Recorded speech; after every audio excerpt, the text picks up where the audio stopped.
Let me ask you a question. What happens when you balance your finances, career, and your well-being? There's no limit to what you can achieve.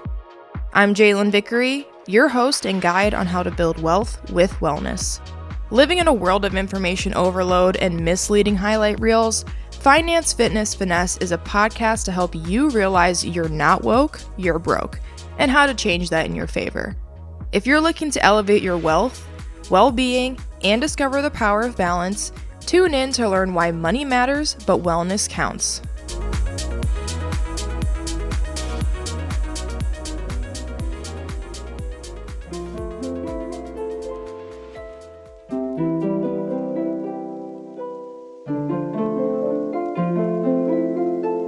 Hey finessers, I've missed you guys. Welcome back to Finance, Fitness, and Finesse. I'm JaeVic, and today we're building wealth 5 reps at a time by breaking down the second letter of 5 reps dimensional wealth, intellectual. Remember, the 5 reps acronym stands for each of the 8 dimensions of wellness. And today we're going to define what intellectual wealth really means, why it matters, and some ways we can start strengthening your intellectual foundation right now, even while battling burnout. Before we get started, your input means everything, guys. Your feedback is key to making the show better, more accessible, and useful for everyone. So if you're vibing with the content or have ideas for what you want to hear next, I'd appreciate a quick review at the top or bottom of the show page, and I would love to feature your comments. It's a great way for us to grow our finesser and lifelong learner community. Alright, let's get into it. Alright guys, I have to say I am so excited about the timing of this intellectual wealth episode because I just graduated with fancy piece of paper number 2. Not to minimize the 20 years of formal education, but I mean, how many discussion posts does it take to get a master's degree? All jokes, not really. But grad school was one of my favorite educational experiences, considering that most of my undergrad was plagued by masks, spit tubes, and screaming whenever someone was within 6 feet of you. Regardless, I was able to publish research on the correlation between eating disorders and financial strain that everyone should be interested in because we interact with food and money daily. So if you're interested, fill out the form in the show notes for an exclusive copy to learn more about your little food retail therapy habit. My intellectual wealth has been challenged, built, strengthened all the way up through grad school, and it's over. Dr. J may be in the future, but for now, as a lifelong learner going on 24 years, I'm continuing to prioritize diversifying my knowledge portfolio with different experiences, people, and perspectives. Don't get me wrong, guys, I'm tired. And you may hear a little different energy in my voice as I'm recovering from celebrations, partying with some classmates that, of course, won't stop until 2025. So I'm not smoking 6 packs a day, just drinking some tea to try and get my voice back. And yay for the holidays. I'm sure we all find so much time to rest during the holiday hustle. I know, I'm sitting on a throne of lies. If you know, you know. Public service announcement that F3 is taking a few-week break for the holidays so I can focus on building my BBL. Come on, people. You should know anytime I mention our juicy BBLs on F3, it means best balanced life. It's the best kind, in my opinion. Gotta keep the plot interesting. Alright, so what is intellectual wealth? I'm a huge Pirates of the Caribbean fan, and I personally like to think of intellectual wealth like having a treasure chest full of knowledge, creativity, and critical thinking skills that we can use to unlock opportunities and solve problems. To put it in money terms, your intellect is like a brokerage account, and the topics you choose to take in are your stocks or investments. It's the kind of wealth that doesn't shrink when you share it. In fact, it should grow. Unless you're smelling Sharpies as you doom scroll in your free time, spreading the worth of your knowledge and experiences is the compound interest in expanding your network and dimensional abundance. Come on, who wouldn't want to level up their brain power to invest in your dreams, tackle challenges more creatively and effectively, and spark ideas that can change your life, maybe even the world? Intellectual abundance allows you to think bigger. We live in the information era, finessers, so the more intentional you are with investing your time, investing your brain energy, the greater your growth potential. I can attest that the ideas from my purpose, passion, and pursuits have been explosive since learning to prioritize my intellectual energy. And I mean, I'm not perfect, but the best part of intentionality with your intellect is that there's no taxes on this kind of wealth. The more you use it, the richer you can get. So, you guys are like, all right, Jay, how exactly do we expand our intellectual capacity, and why in the world should you care? Well, for starters, it's a skill you'll never regret. I really don't know anyone who has ever said, man, I really wish I knew less about the world right now, or I'm really upset I learned something new. Well, okay, actually, I am flashing back to that one reel as I was caught doom scrolling that makes us all go, maybe I should put my phone down now. Some things do not belong on the internet, people. Another value of high intellect is that smart is the new sexy. I don't care what gender you identify as, whatever, or all of the spectrums, right? We're human beings. We want depth. Smart is the new sexy. We're raising our standards here, people, and you don't need six-pack abs when you have six-pack ideas. All right, whatever that means. I guess I'm trying to say, be a person with depth. And please, prioritize your physical health, but to my muscleheads and couch potatoes out there, you have more potential than you think. Your intellectual wealth is also the ultimate survival tool. I'm a huge zombie fan, and zombies might not be real yet, but bad decisions certainly are. A sharp mind keeps you safe and creates options. Isn't that what we want, guys? Wealth breeds options, but the only way to obtain that is by taking care of what's between your ears. And to build off of that, being clueless costs money.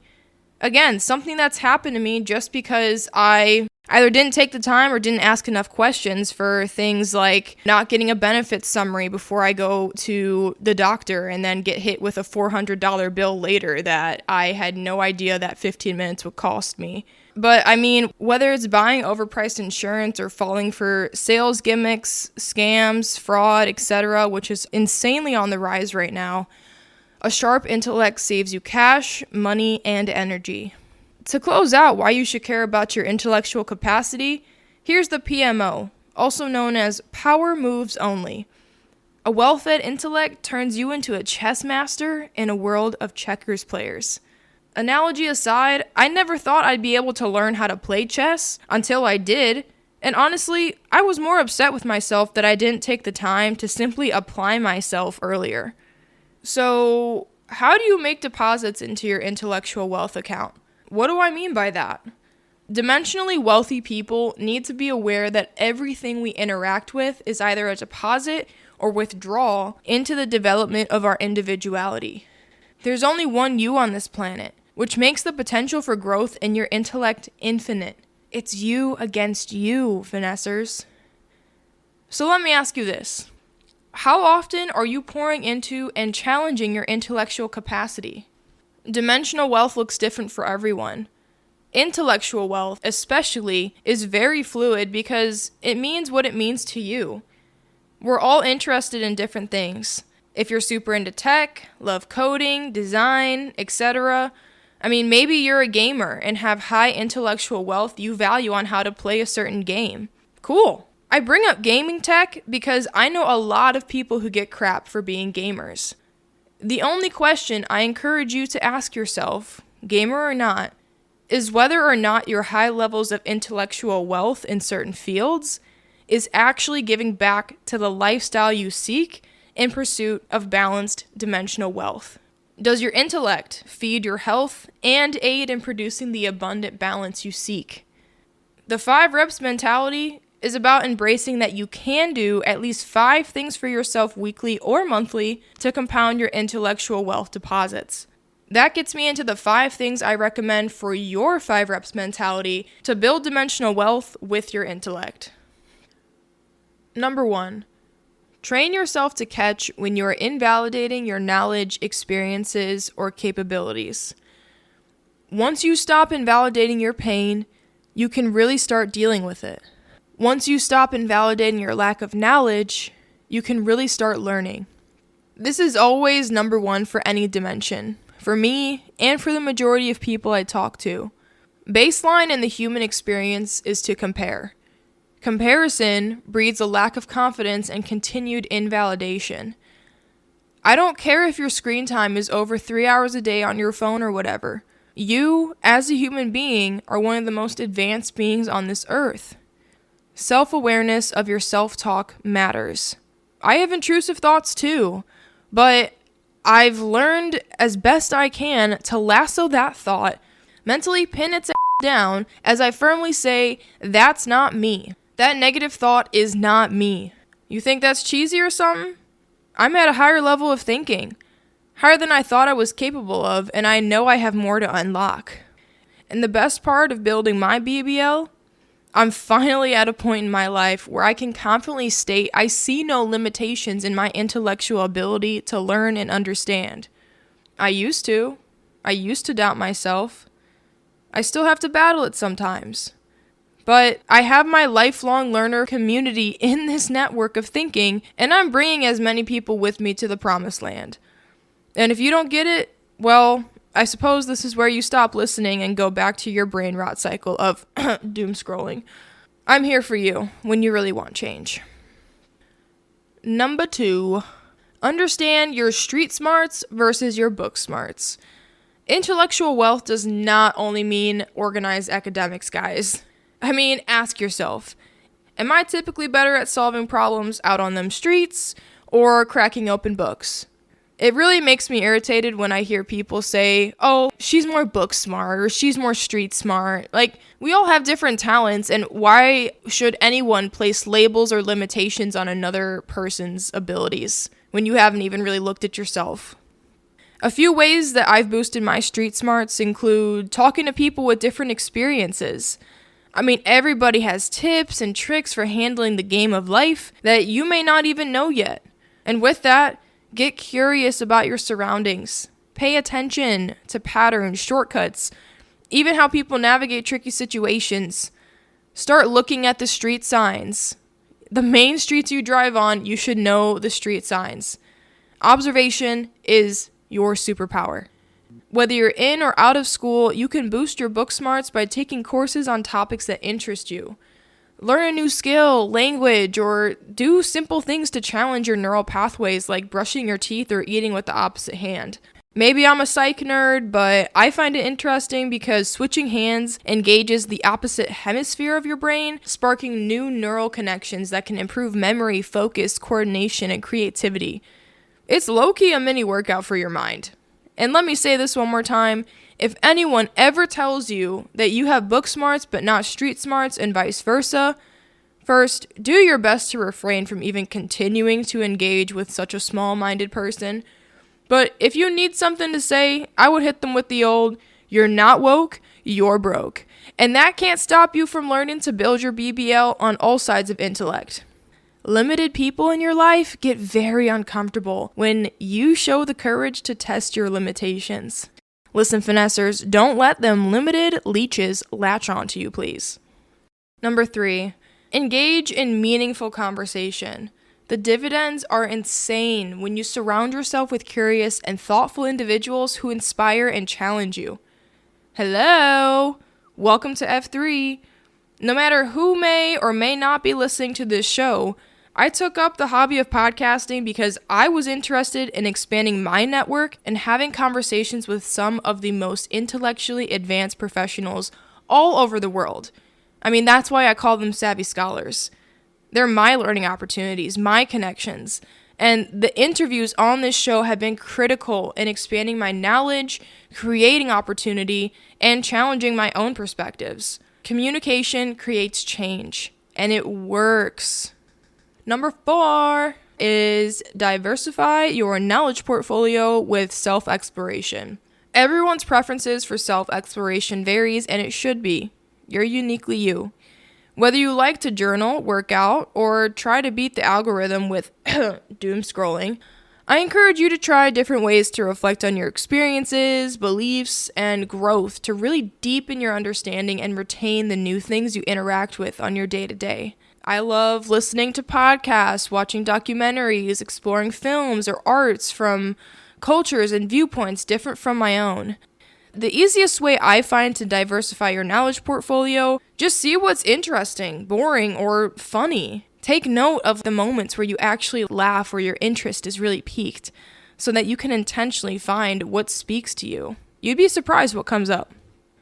Mambo number 5. I hope you guys go and listen to that song after, because I be vibing. Rest and moderation.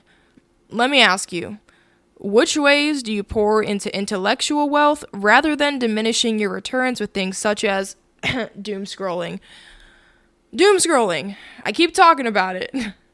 I mean, how much wealth in money and productivity is lost by how much we all end up being victim to doom scrolling? I mean, talk about a momentum killer. I don't know about you guys, but I've had to literally throw my phone across the room when I continue to go to that handy social media app to get that hit of pleasure chemicals our brains seek. I mean, finessers, I literally had to throw my phone while I was recording this because this is work, but it's work that I enjoy. And humans are creatures of understanding and stimulation. If you ever feel like you just can't get your work done that you genuinely want to do, think about the seductiveness of those reels or whatever you're looking at on your phone versus the satisfying feeling of getting in the zone with the work you want to actually get done. And it may not even be work. It could be reading. It could be art. It could be just organizing your place. Getting in the zone may take longer, but again, the investment reaps higher returns. With that, my friends, be mindful of your brain capacity and allow your mind to rest. I may be speaking to myself here. I mean, actually, I'll say it. I'm an information addict. Hi, my name is Jay. Hi, Jay. I'm addicted to information. Me too. And like I said, those little hits of information, dopamine and serotonin from my phone, do get to me here and there. I have had to lay boundaries out for myself to not force more info into the things I like learning about regarding the money game, psychology, health and wellness, because I know I have limited energy day to day to absorb it. To close out, I have another link in the show notes for questions so that you can really dive into this self-exploration, identify the barriers and limitations you place on yourself so that you can really start to break free from them and develop that new flow of balance that's going to really get you towards the dimensionally wealthy lifestyle that you seek. And please comment in the show notes, leave a comment. You can email me, again, that's in the show notes too, of your 5 reps mentality for your intellectual wealth. What are the 5 things you do to build that intellectual bank account? Lastly, here's some questions to ask yourself. How often do I underestimate my intellectual abilities, and why might I be doing that? Are there ideas or concepts others have claimed are beyond my understanding, and have I let that shape limiting beliefs about myself? Do I shy away from trying new things because I'm worried about making mistakes or looking dumb? Are there daily routines or thought patterns that could be holding me back from making the most of my mental potential? Doom scrolling. The best way to prevent mindless habits is to break free from your routine, keep your brain engaged, and be more intentional with your actions. F3 is a podcast for lifelong learners pursuing and finessing our freedom. We take back our freedom by pouring into our dimensional wealth, into ourselves. Dimensional wealth, especially relating to your intellect, goes beyond the achievements, expectations, and labels that society places on us to be worthy enough.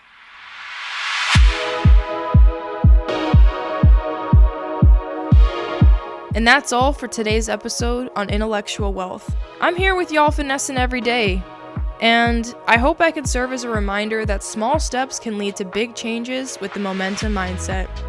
If you enjoyed this episode, and I hope you did, help me learn with you and be sure to subscribe, rate, and leave a review. Stay tuned for more episodes where we continue to build your wealth and wellness 5 reps at a time. I'm JaeVic, and please don't act woke and be broke. Until next time, stay savvy, and if you don't know, now you know. Disclaimer, this podcast is for informational purposes only and does not constitute financial or mental health advice. Always seek professional guidance tailored to your personal needs.